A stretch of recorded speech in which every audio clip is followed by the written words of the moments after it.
escola do mundo, onde eu posso ensinar e aprender. A palavra da sabedoria é a nossa EBD. Deus é o nosso diretor, o Espírito Santo nosso professor. A Bíblia é a cartilha que ensina o caminho, a verdade e a vida. Deus é o nosso diretor, o Espírito Santo nosso professor. A Bíblia é a cartilha que ensina o caminho. Bom dia, pessoal, tudo bom? Vamos para mais uma aula da Escola Dominical. Essa é a minha primeira aula do ano, mas nós já estamos na quarta aula da revista nova, a revista que começou esse ano, tá? E a gente tem falado sobre algumas teorias, né? Tanto que a revista que a gente está estudando chama Certas Ideias e Suas Consequências. Está tratando de várias teorias, várias filosofias, né, que já existiram e que traz bastante influência na nossa vida, no nosso cotidiano, e que a gente precisa prestar bastante atenção, tomar bastante cuidado, porque elas podem voltar à tona. Algumas ainda estão bastante em alta e tem muitas características, né, muitas coisas que a gente aprende, escuta, conversa com as outras pessoas, que essas teorias, na verdade, elas estão embutidas. Então, a gente precisa conhecer o contexto delas ali, a teoria, né? Quais são as ideias que elas falam, para a gente também saber, quando escutar alguma coisa lá, isso aqui tem um pezinho daquilo ali, então tá errado. E saber também que não tem base com a Bíblia, que é aquilo que a gente acredita, que é nosso manual, né? Como cristãos, a gente acredita que é a palavra própria de Deus, né? As nossas instruções. Bom, então vamos lá. Antes de começar, eu vou fazer uma oração, tá certo? E depois a gente vai começar a discutir um pouco, vamos ler um pouco do texto da Bíblia, né? O texto recomendado. Tá? Então, fecha os olhos, abaixa a cabeça, vamos no momento de oração. Senhor, meu Deus, obrigada, Pai, que o Senhor tem estado sempre conosco. Muito obrigada, Pai, porque o Senhor é bondoso e misericordioso, Pai. Muito obrigada, porque mesmo em momentos difíceis, o Senhor tem se mostrado perto de nós. Esse mês de janeiro, tem sido um mês muito difícil para toda a igreja. Houve perdas na nossa igreja, de pessoas bem próximas a mim, bem próximas a muita gente da igreja.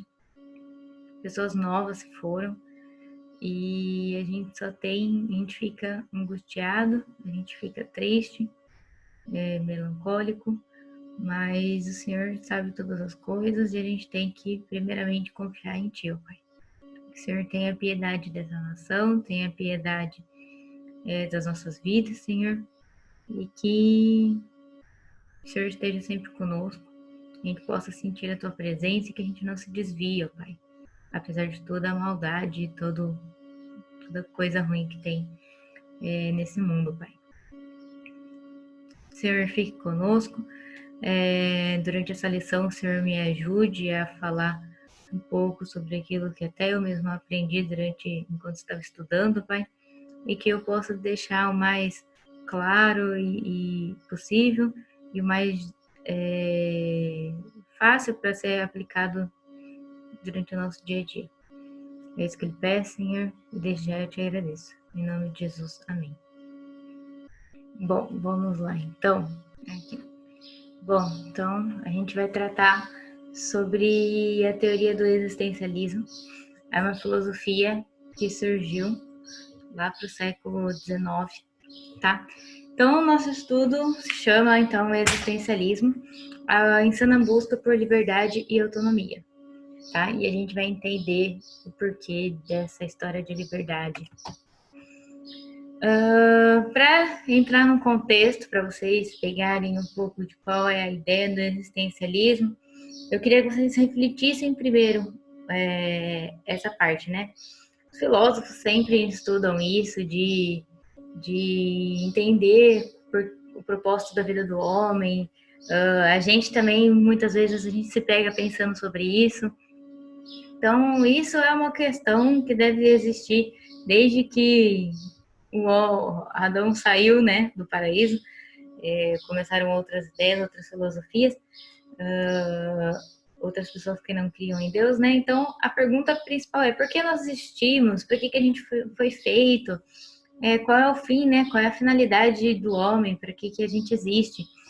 E os existencialistas batem bastante nessa tecla. Mas antes disso, antes da gente começar a discutir o que os existencialistas falavam, quais as teorias que eles colocaram, a gente vai ler o texto base que fala da nossa revista. Ele é um pouco extenso, na verdade é o capítulo 1 e 2 inteiro de Gênesis, então eu tomei a liberdade de cortar algumas partes, depois aí em casa, se vocês tiverem um pouquinho mais de tempo, ler ele completo na Bíblia de vocês, tá bom? Então vamos lá, Gênesis 1. No princípio Deus criou os céus e a terra. Era a terra sem forma e vazia. Trevas cobriam a face do abismo, e o Espírito de Deus se movia sobre a face das águas. Disse Deus: haja luz, e houve luz. Deus viu que a luz era boa, e separou a luz das trevas. Deus chamou a luz dia, e as trevas chamou noite. Passaram-se a tarde e a manhã, esse foi o primeiro dia.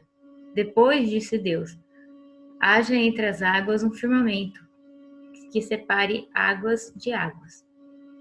Então Deus fez o firmamento e separou as águas que ficaram debaixo do firmamento das que ficaram por cima. E assim foi. O firmamento Deus chamou o céu. Passaram-se a tarde e a manhã, esse foi o segundo dia. E disse assim: ajuntem-se num só lugar as águas que estão debaixo do céu, e apareça a parte seca. E assim foi. A parte seca Deus chamou terra, e chamou mares ao conjunto das águas, e Deus viu que ficou bom.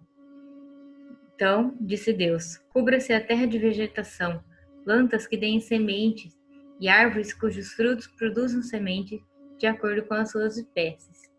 E assim se fez. A terra fez brotar a vegetação, plantas que dão sementes de acordo com a sua espécie, árvores cujos frutos produzem. Passaram-se a tarde e a manhã, esse foi o terceiro dia. Disse Deus: haja luminares no firmamento do céu, para separar o dia da noite. Sirvam eles de sinais para marcar estações, dias e anos. E sirvam de luminares no firmamento do céu para iluminar a terra. E assim foi. Deus fez os 2 grandes luminares, o maior para governar o dia e o menor para governar a noite. Fez também as estrelas. Deus os colocou no firmamento do céu para iluminar a terra, governar o dia e a noite e separar a luz das trevas. E Deus viu que era bom. Passaram-se a tarde e a manhã, esse foi o 4º dia. Disse também Deus: encham-se as águas de seres vivos e voem as aves sobre a terra, sobre o firmamento do céu. 26. Então disse Deus: façamos o homem à nossa imagem, conforme a nossa semelhança. Domine ele sobre os peixes do mar, sobre as aves do céu, sobre os grandes animais de toda a terra e sobre todos os pequenos animais que se movem rente ao chão. Criou Deus o homem à sua imagem, a imagem de Deus o criou. Homem e mulher os criou. Deus os abençoou e lhes disse: sejam férteis e multipliquem-se. Encham e subjuguem a terra. Dominem sobre os peixes do mar, sobre as aves dos céus e sobre todos os animais que se movem pela terra. Gênesis 2, versículo 4. Esta é a história das origens dos céus e da terra, no tempo em que foram criados, quando o Senhor Deus fez a terra e os céus. Ainda não tinha brotado nenhum arbusto no campo e nenhuma planta havia germinado, porque o Senhor ainda não tinha feito chover sobre a terra e também não havia homem para cultivar o solo. Todavia, brotava a água da terra e irrigava toda a superfície do solo. Então o Senhor Deus formou o homem do pó da terra e soprou em suas narinas o fôlego de vida, e o homem se tornou um ser vivente. O Senhor Deus colocou o homem no jardim do Éden para cuidar dele e cultivá-lo. E o Senhor Deus ordenou ao homem: coma livremente de qualquer árvore do jardim, mas não coma da árvore do conhecimento do bem e do mal, porque no dia em que dela comer, certamente você morrerá. Então o Senhor declarou: não é bom que o homem esteja só. Farei para ele alguém que o auxilie e lhe corresponda. Bom, tem várias coisas no texto, mas depois a gente vai comentar, né, a hora que a gente for debater. Vou falar um pouquinho para vocês como é que surgiu o existencialismo, por que ele surgiu. Foi no século XIX, logo após o mecanicismo, tá? Quem está, né, na faculdade não, só estiver na faculdade de História, de Filosofia, mas quem está prestando vestibular, fazendo cursinho, vai lembrar um pouco disso. O que é o mecanicismo? Tá? O homem tratado como se fosse uma engrenagem, uma máquina. Então, eles viam o mundo como uma grande máquina e o homem só era mais uma pecinha da engrenagem que estava funcionando para que tudo o mundo inteiro funcionasse. Então, o homem era visto como só mais um. Ele era uma pecinha da engrenagem, como se fosse um relógio. Ele só mais uma pecinha do relógio. Então, se desse alguma coisa errada, o criador do relógio, né, o relojoeiro, ia lá tirar aquela pecinha de lá, parou de funcionar, vou substituir por outra. Então, o homem era visto só como mais um objeto, ele não tinha tanto valor assim, né? E juntando a isso, nessa época que estava tendo muitas guerras, Primeira e Segunda Guerra Mundial, sei que uma é uma distante da outra, mas junto a tudo isso, né, o homem vai sendo inferiorizado, ele é só mais um soldado das guerras, uma vida que, só mais uma vida que foi perdida, no Holocausto, depois das guerras teve bastante miséria, então o homem estava, vamos dizer assim, despedaçado, estava no fundo do poço, né, não estava valendo nada. Então, eles se revoltaram e falaram, não, o homem não é isso. E criou um outro sentido. Então, os principais existencialistas começaram essa teoria, difundir essa teoria, de que ele não aguentava mais ser massacrado depois de tudo isso que tinha acontecido. E ele queria, de novo, ter a sua liberdade de escolha, ter o seu sentido. Então, ele estava bastante nessa busca de seu próprio sentido e da sua liberdade, de você poder escolher o que fazer, o que não fazer, não ser só mais uma peça que só obedece todo um sistema, porque sim, porque ele deve. E aí, eles caíram num problema de que eles foram de um extremo para o outro, do serem massacrados, de não ser nada, para querer lutar tanto pela sua liberdade, o valor do homem, cada vida importa. Não estou falando que cada vida não importa, todas as vidas, mas eles começaram a bater tanto em cima dessa tecla, o homem ser tão superestimado que ele vira maior que Deus. Certo? E qual que é a maior defesa? A principal defesa dos existencialistas. Sim, só para completar, que eu me distraí aqui. E ele vira maior que Deus, tanto que a maioria dos existencialistas criam toda essa teoria porque eles não acreditam na existência de Deus. Tá? E aí a gente vai debater isso um pouquinho mais para frente também. Então, qual é a principal defesa dos existencialistas? De que eles falavam assim, de que tudo, qualquer coisa, uma cadeira, um lápis, uma televisão, não tinha televisão, né? Mas enfim, estava começando. Antes de qualquer coisa existir, alguém tinha que ter imaginado, alguém tinha que ter planejado aquela coisa e depois fazer.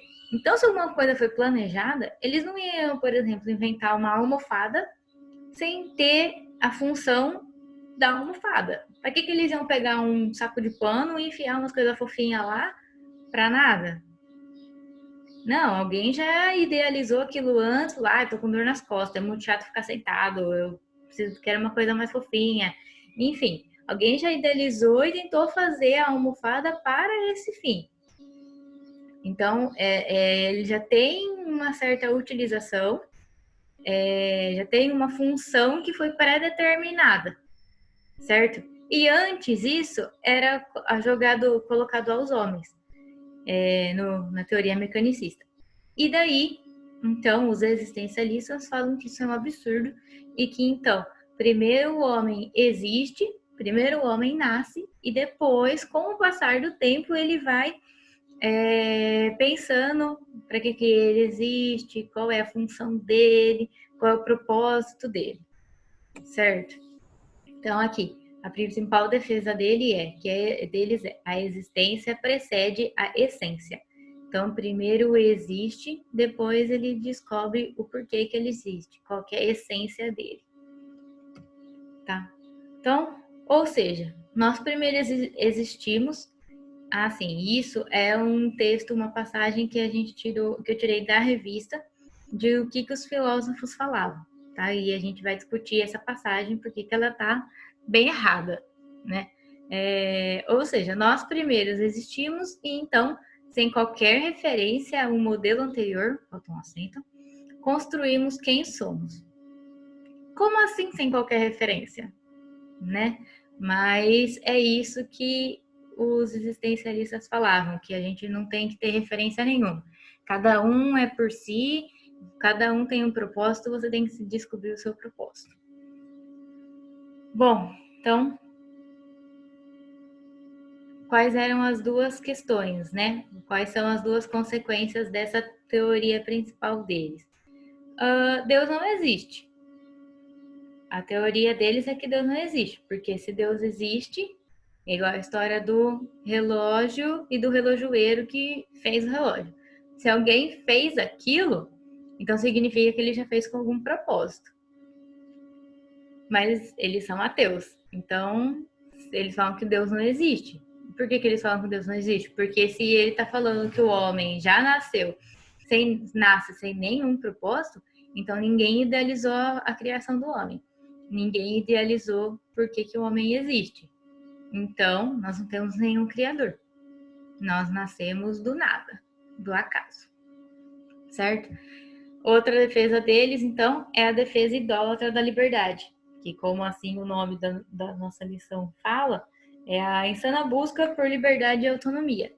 Por quê? Por conta de tudo aquilo que eu já expliquei, que a gente já falou, né, de que ele estava sendo massacrado, então ele fica ele quer a liberdade e ele então não pode ter um criador e ele quer essa liberdade de escolher o que ele quer fazer ou não fazer, enfim. Bom, agora, por que a gente não pode ser existencialista? A gente não, né? Só fazendo um adendo aqui, todas as teorias que a gente tem estudado, todas as filosofias que a gente tem estudado, quando a gente vai debater elas, a gente vê pela luz da Bíblia. Como a gente é uma igreja cristã, né? Então, a gente pressupõe aquilo que eu já falei, que a Bíblia é a nossa base, a Bíblia é o nosso manual de como ser, como não ser, a Bíblia é total verdade, e ênfase aqui, total verdade, ela é inteira verdadeira, não é, um cristão não pega a Bíblia e fala que não foi Deus que inspirou tudo que está escrito lá. Então, se você pega a Bíblia e fala, tem metade das coisas, tem uma parte das coisas aqui que eu não concordo, então não dá para você ser um cristão decente, vamos assim dizer, porque cristão segue Cristo. Cristo é aquilo que está escrito na Bíblia, certo? Então, quando a gente vai debater as coisas aqui, a gente pressupõe que a Bíblia está certa, porque é aquilo que a gente tem como fé e prática, é aquilo que a gente crê. E por que eu tô falando tudo isso? Tô sendo até meio grossa, talvez. Porque a maioria das coisas que as pessoas às vezes falam que é cristã, mas que não acredita que Deus criou o mundo ou o homem da forma que está escrito na Bíblia. Até fala assim, foi por causa do Big Bang, foi mesmo, mas aí foi Deus que deixou as coisas lá, que eu nem sei mais, que eu não sou boa disso, não, as coisas lá explodirem, dar colisão e daí começar a transformar as coisas. Não acredita que Deus foi lá e fez, só fez, pegou Adão do barro, enfim. Então, aqui a gente fala, não, uma das coisas de por que essas duas teorias não podem coexistir, não tem como você ser cristão e ser existencialista ao mesmo tempo. Porque os existencialistas falam que tudo veio do nada, né? Principalmente o homem veio do nada. As coisas de objeto foi o homem depois que foi criando. Mas no começo, tudo veio do nada. Ninguém pensou, ninguém mandou.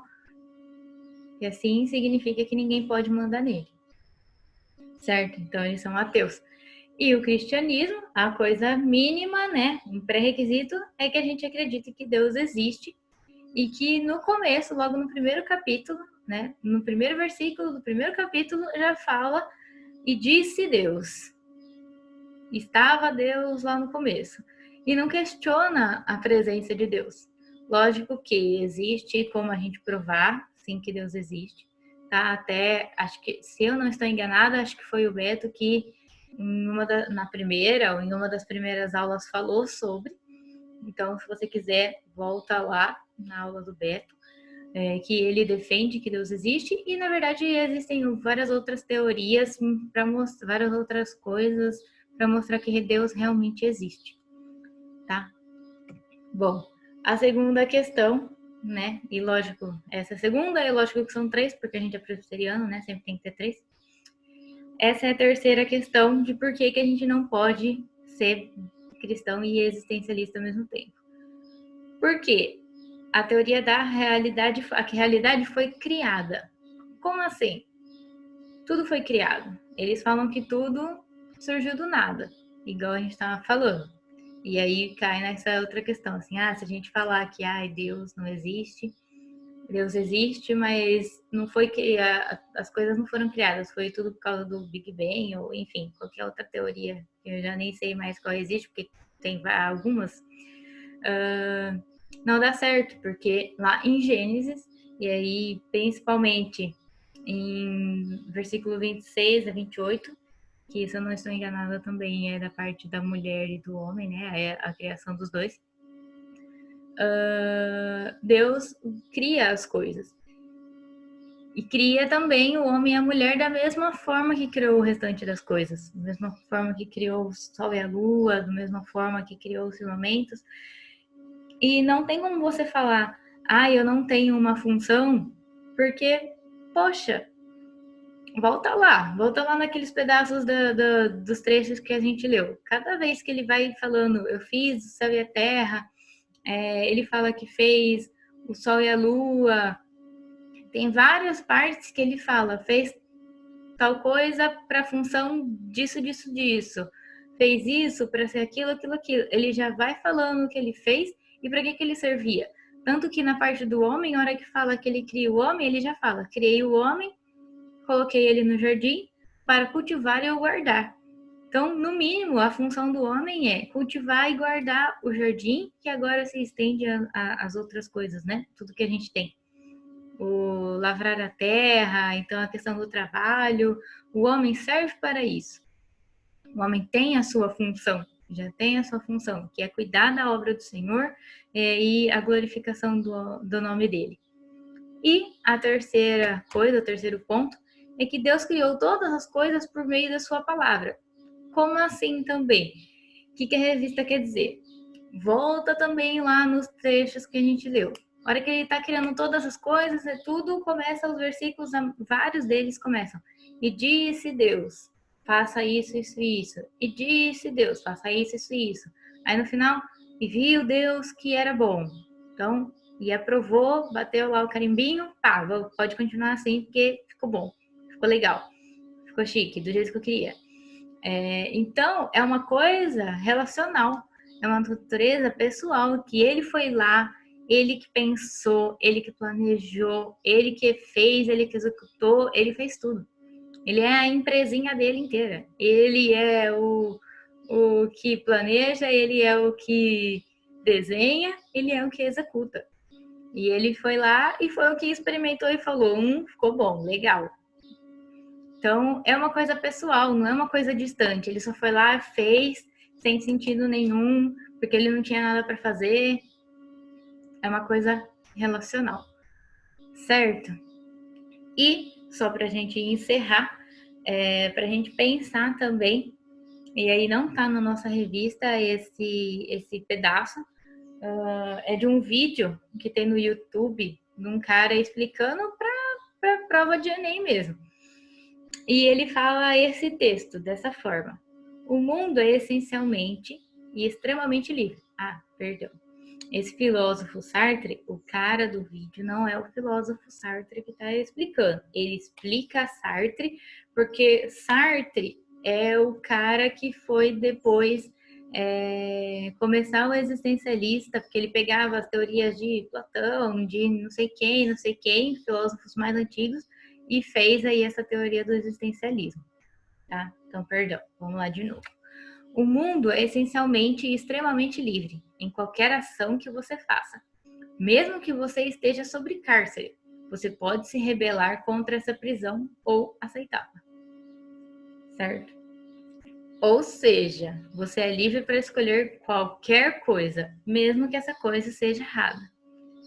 Isso em partes está certo? Em partes, sim. Por quê? Porque a gente é livre.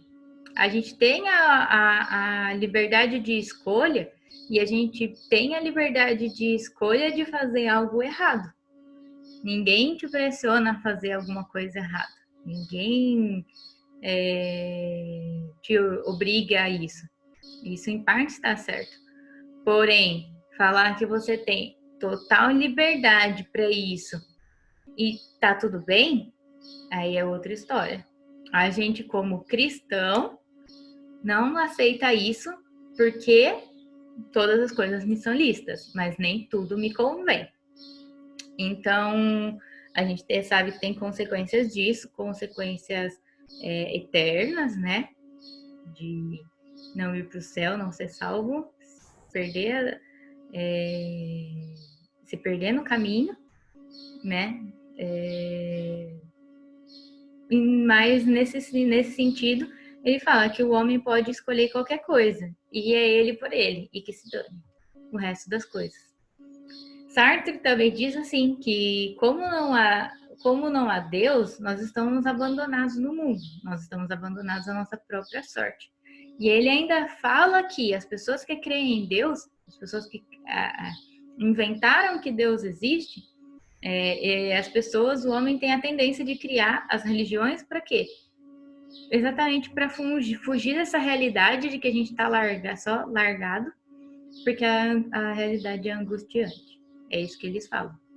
E é angustiante mesmo, mas é angustiante para eles por pensarem dessa forma, que Deus não existe e eles estão largados à sua própria sorte. Só para a gente finalizar e ficar para vocês pensarem, né? Imagina você ficar, né, o tempo inteiro, uma vida inteira, achando que você tem que achar o seu propósito, achando que você tem que descobrir para que foi criado. E tem uma outra comparação que eu fiz, que eu pensei na hora que estava estudando. Então, imagina, se a gente é livre nesse ponto de fazer o que a gente quiser,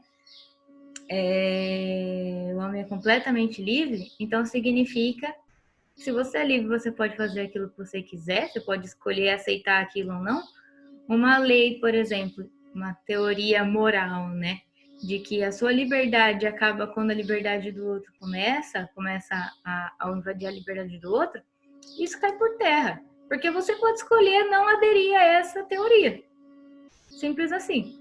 E então daí tudo vira um caos. Por quê? Não há mais regras, tudo é permitido, você pode fazer aquilo que você quiser, da mesma forma que todas as outras pessoas podem fazer aquilo que elas querem.